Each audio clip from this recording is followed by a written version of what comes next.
están? Les damos la bienvenida a una nueva entrevista judicial, en esta oportunidad para conversar de un tema que de seguro le interesa porque lo ha visto o lo ha vivido alguna vez. Fíjese que 13 de cada 100 personas en nuestro país sufre de alguna discapacidad y en 1 de cada 5 hogares familias chilenas comparten con al menos una persona que tiene alguna discapacidad. Por eso vamos a conversar con el director nacional del Servicio Nacional de la Discapacidad, el kinesiólogo de la Universidad de Chile y magíster en Gerencia y Políticas Públicas de la Universidad de Santiago, Mauro Tamayo Rosas. Director, muchas gracias por recibirnos en esta entrevista para el canal judicial y preguntarle lo primero cuál es el término correcto para hablar de discapacidad y por qué se aplica ese término.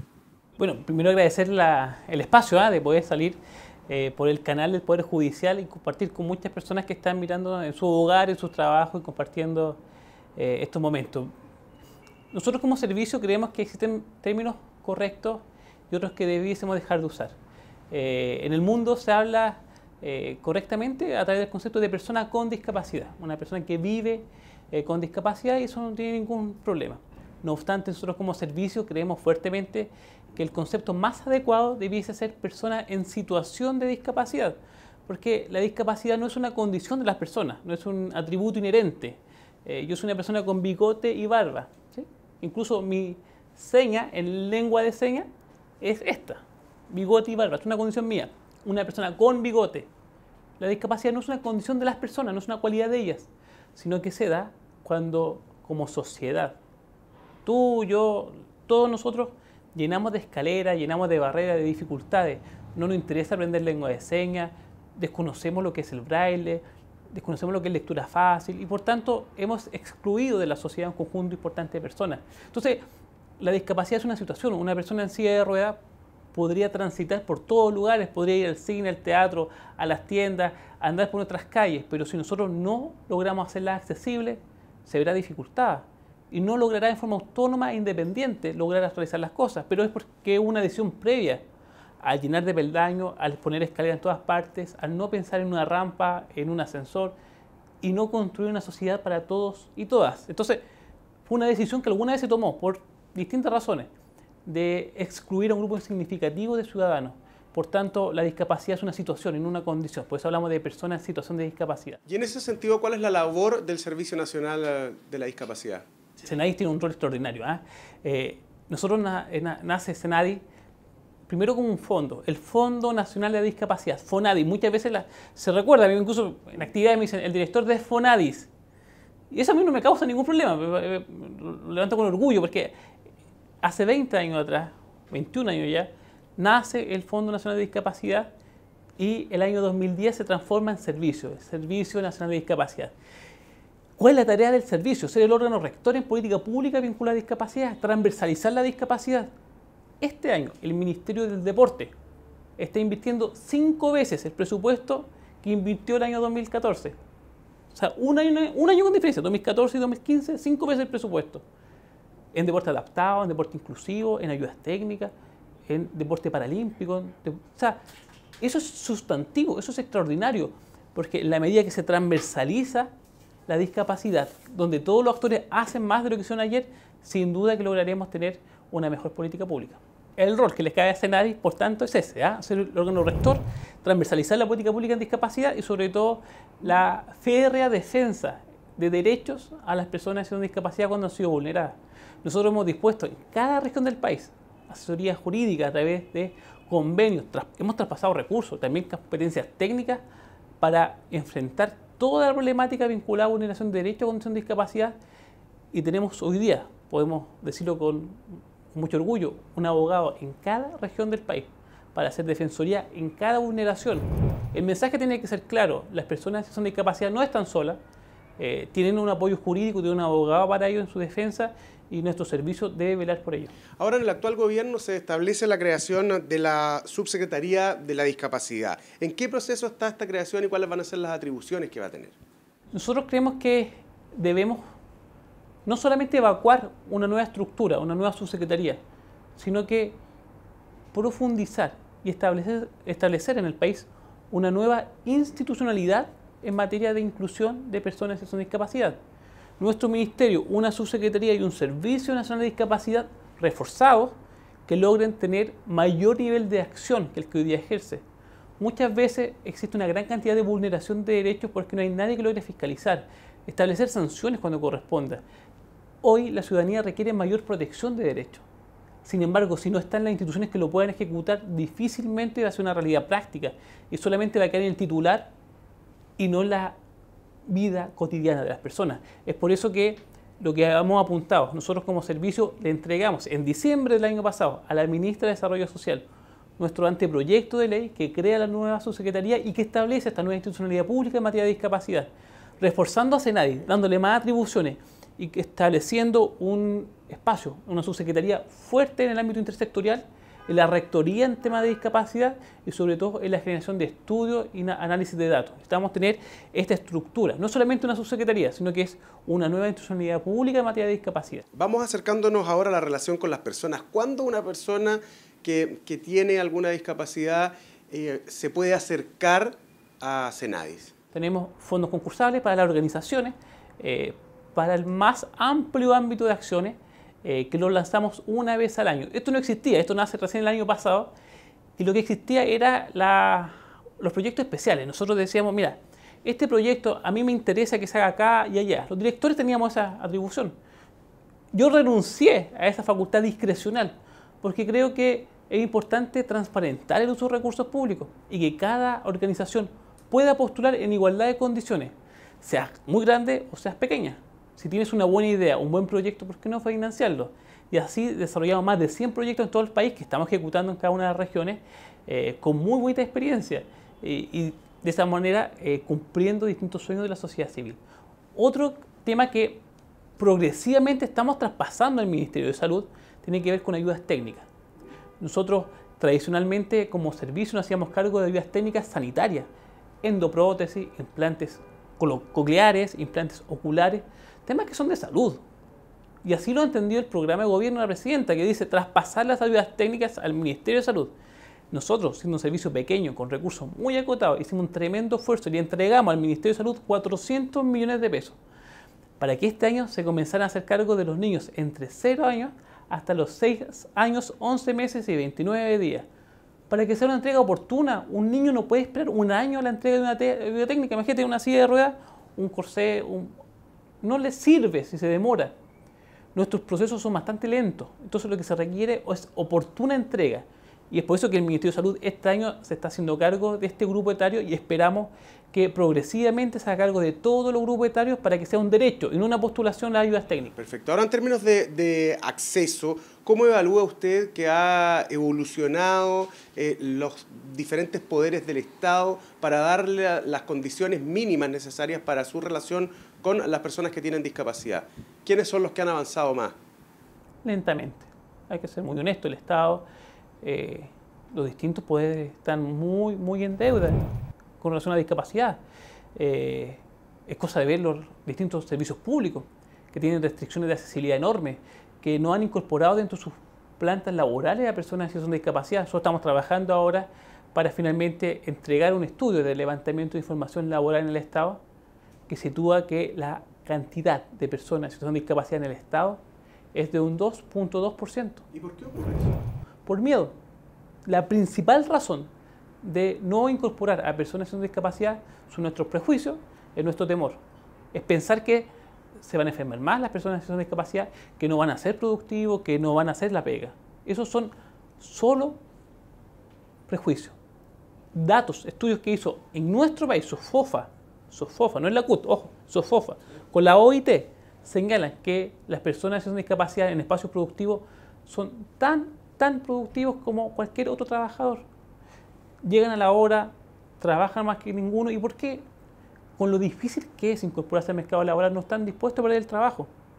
Y yo he visitado distintos lugares donde he visto tremendas competencias puestas a disposición. Nosotros como país hemos renunciado a un caudal de productividad enorme al no incorporar a las personas que son discapacidad.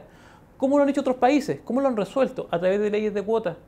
Y han dicho un mínimo porcentaje. Algunos países han puesto el 6%, otros 5%, otros el 4%, para la incorporación en el ámbito público y privado de personas en situación de discapacidad. Eso en relación a los recursos humanos, a la parte interna. ¿Qué es lo que pasa con el servicio, cuando se les tiene que entregar un servicio? Lo mismo que decía usted de las rampas, qué sé yo, u otras cosas que se utilizan también o que tienen que habilitarse también. Eso está en deuda, sin duda. Muchos servicios, por ejemplo, hay servicios que han avanzado enormemente. El IPS. Casi la totalidad de todos sus servicios, que son muchísimos en todo el país, son accesibles. Están resolviendo los últimos problemas de accesibilidad, incluso estableciendo ascensores, o sea, una inversión sustantiva a objeto de hacerlo accesible. Han avanzado, por ejemplo, las reparticiones de salud, las escuelas, las universidades están avanzando progresivamente, pero aún no es suficiente, porque la deuda, la brecha es enorme que hemos establecido. Cabe destacar, sí, usted mismo, el Poder Judicial. El ministro Sergio Muñoz ha expresado un compromiso extraordinario, poniendo intérprete de lengua de señas, comprometido con ser accesible. Eso es digno de destacar y reconocer, porque a pesar de no lograr una absoluta accesibilidad de nuestros servicios públicos, debemos ir dando pasos hacia adelante, no para atrás, no estancarnos, ir avanzando. Yo creo que el Poder Judicial da muestra de aquello. Ya que usted habló del Poder Judicial en términos de acceso a la justicia, ¿cómo evalúa o cuáles son las principales dificultades que tienen las personas con discapacidad para relacionarse con la justicia? El primer problema que se da es que como país hemos partido del supuesto de que las personas en situación de discapacidad de origen mental e intelectual, por ejemplo, son incapaces jurídicamente hasta que se demuestre lo contrario. No al revés. Es como el principio de inocencia. Somos todos inocentes hasta que se demuestre nuestra culpabilidad. Pero en el caso de personas en situación de discapacidad de origen mental e intelectual, es incapaz. Y establecemos tutela o curatela, según el rango etario, para que otro decida por él. Porque hemos pensado, para su protección, de sustituir su voluntad. Lo hemos anulado como persona. O sea, es muy severo. Sobre todo en casos de herencia, se le impide suscribir contratos. Entonces, no es menor. Distintos países están avanzando porque la Convención sobre Derechos de Personas con Discapacidad entrega obligación a los Estados en devolver la capacidad jurídica a las personas con discapacidad. Nuestro país antiguamente planteaba, por ejemplo, las personas sordas y sordomudas, ojo, sordomudas, conceptos que ya han pasado, históricamente han sido superados, establecían que también eran incapaces jurídicamente, pero excepto que se pudiesen expresar por escrito. Evolucionó que pudiesen darse a entender con claridad. Una persona sorda se puede dar a entender siempre y cuando tenga un intérprete de lengua de señas. Y se acaba. En ese sentido, la justicia de alguna manera se ve atada de manos por la ley. Absolutamente. El Código Civil establece todas estas prohibiciones, esta sustitución de voluntad. Por tanto, ¿qué se requiere?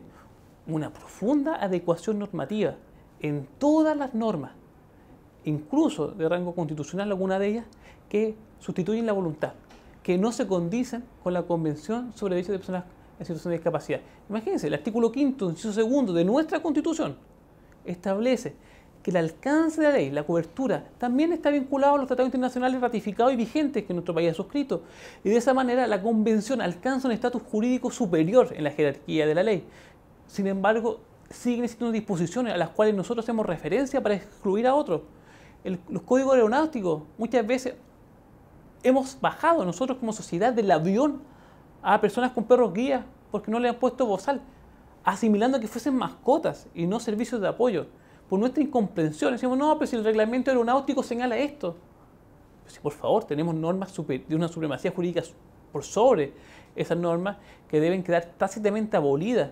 Sin embargo, esta reflexión que es tan lógica, no es lógica para todos. Entonces, mientras no existe esta adecuación completa, el llamado a los legisladores, el llamado también al Poder Judicial, es hacer una interpretación con enfoque de derechos humanos de la ley. Ahora tengo entendido que el Senadis ha estado trabajando en contacto con el Poder Judicial para la capacitación de funcionarios, de magistrados.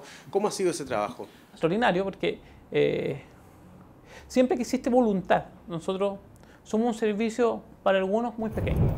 Otros quizás lo pueden encontrar grande, pero yo creo que somos un servicio que tenemos un rol extraordinario. Ese rol está a la disposición de cada espacio público o privado que quiera ser accesible, que quiera ser inclusivo.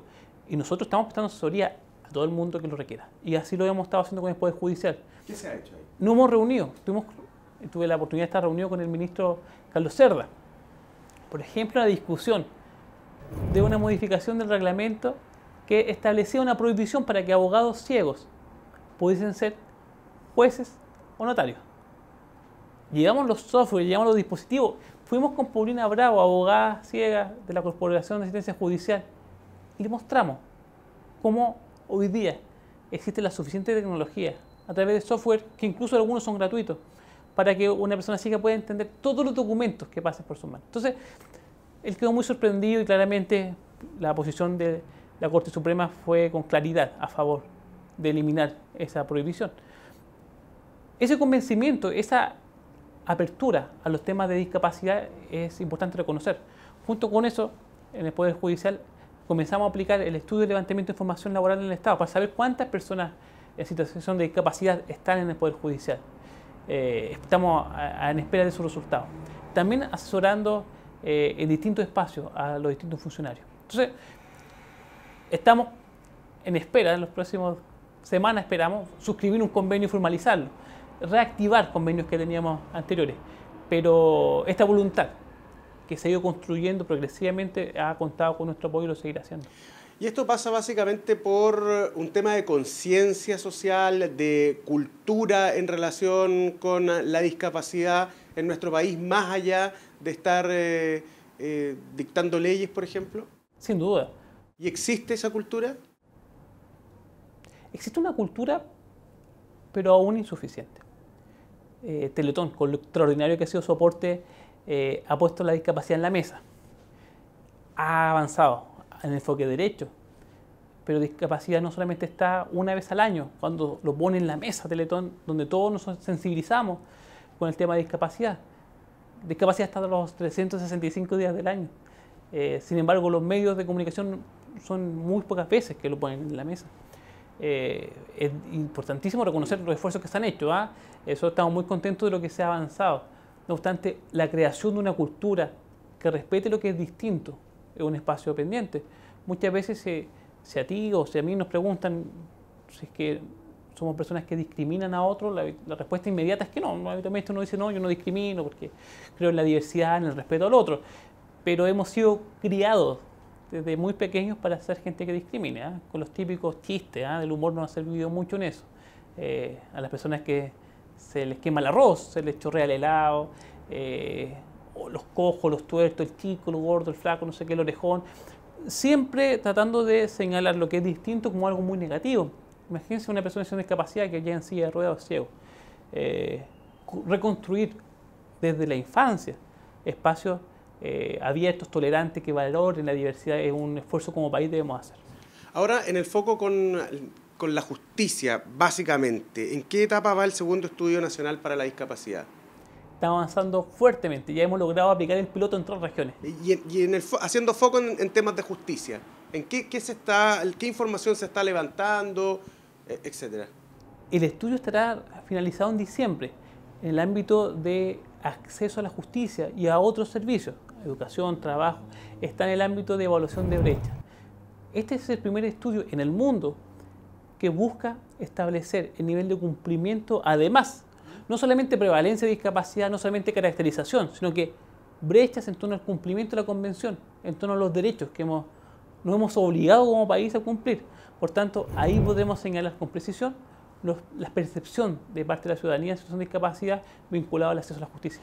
¿Y en qué etapa también, o en qué consiste la llamada Red de Educación Superior Inclusiva? Bueno, la RESI es una red de distintos actores que se realiza en cada una de las regiones del país, que lo que busca es permear los criterios de inclusión en cada uno de los espacios educativos de nivel superior, tanto técnico, profesional como universitario.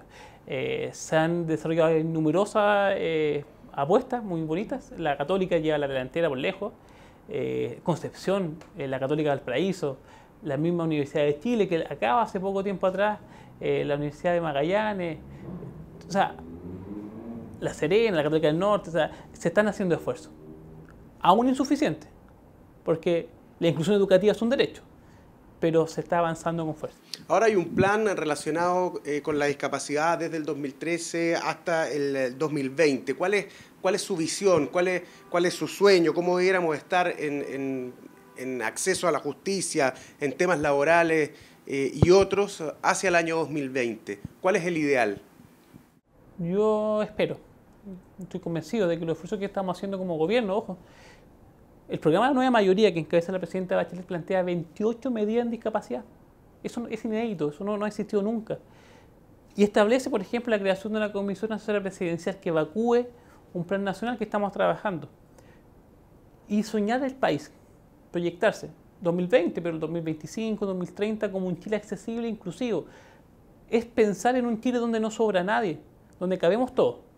Todos y todas, adultos mayores, con coche, personas con malnutrición por exceso, obesidad mórbida a veces, todos cabemos en nuestro país. Entonces, tenemos que hacer mayores cosas que lo que hicimos ayer para garantizarlo. Pero tenemos que avanzar con fuerza en un sistema educativo inclusivo. Hoy día tenemos niños y niñas que son discapacidad en sus casas y no en el sistema educativo. Eso es inaceptable.